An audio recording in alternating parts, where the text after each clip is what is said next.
Feest bij Zorgbroederij De Lor in Heide. Willy Boom was donderdag 12,5 jaar vrijwilliger en daarom werd er een vrijwilligersboom geplant. De appelboom staat symbool voor een stukje dankbaarheid. En nou ja, het idee kwam een klein beetje voort uit Willy Boom, de vrijwilliger bij ons. En we dachten, nou ja, om onze vrijwilligers in het zonnetje te zetten, hebben we hier de vrijwilligersboom. Een plek waar we altijd naartoe kunnen. Een plek als een stukje bedankje voor onze vrijwilligers. Toen ik in de VUT ging, had ik zoiets, ja, wat nou?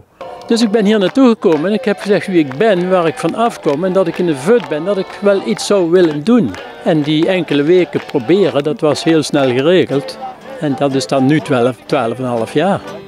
Dus als jij 25 jaar hier als vrijwilliger bent, dan hangen de appels eraan? Ja, ik weet niet of ik die 25 haal, maar voorlopig stoppen we nog niet. Ik hoop dat ik die boom nog heel groot zie worden.